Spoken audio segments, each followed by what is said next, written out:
So let's go back to our fundamental. Push, pull.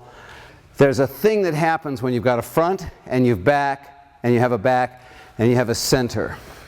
And there's a natural capability that's there.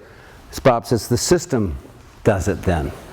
You can stay where you are, keep your partners. Just want to mention in the same way that it's out here, we tend to come forward and we lose the back half and then we're no longer centered, or our center is off center. In the same way, they're grabbing one hand, the other hand will kind of go what I call palsied or minus key. So make sure there's aliveness in both hands, even though quote unquote it seems like you're not using it. Don't let this hand go dead. You'll come into one side of your body. You'll be male dominant, you'll be female dominant, you'll talk too much, you won't say things you need to. We want to have that perfect balance where you know when to listen, you know when to speak.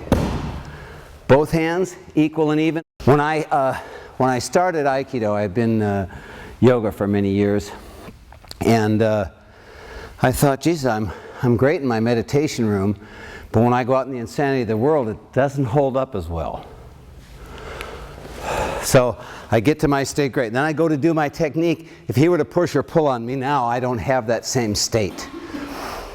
The trick is, in the midst of this, not to get carried away with what you're doing, not to pull back from what you're doing, but to be centered and present in the midst of the changes. Sensei said, my students think I don't lose my center. That's not true.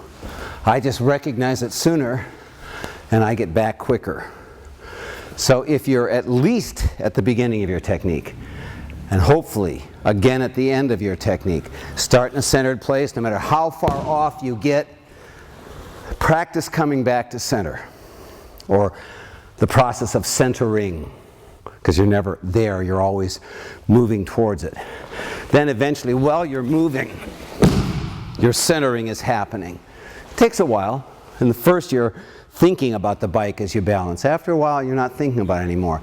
If you keep practicing this, I've lost my state here, I don't have it. As I go back to it, you can see what happens to them. I can't tell you how many times I've worked with beginners who will get out here. I think we had one the other night too, where it's not happening. Well, this isn't happening. And I'll say to them, well, just take a second and center, and before I can say anything to them about the technique, they've already done it. Because the system knows. It's talking to you. But if you're not there, or you're fixed in your idea of what's supposed to happen, you can't hear it. You aren't listening. Remember this one girl, maybe a little smaller than Corinne, just relatively new. And she hit it for a minute, and I swear, she did 3 or 4 techniques. Looked sort of like sensei. She had this very calm, just whatever, you know. That it's not 20 years or 30 years. As Bob says, we know guys got 30 years in and they don't have it. And we see people pick it up really quick. What is it? What is it that we're working on? It's the Aiki. It starts here. The relationship that you have with your partner in life, with yourself, with your work, with your money, with your whatever, it starts here. Bob used to say way, way back, get your inner thing together, your outer thing will take care of itself. So you're going along, everything's fine, and all of a sudden you're stuck. This is where it needs to happen. And then I think you'll see it start to show up in your life, okay? Let's take it back into practice, please.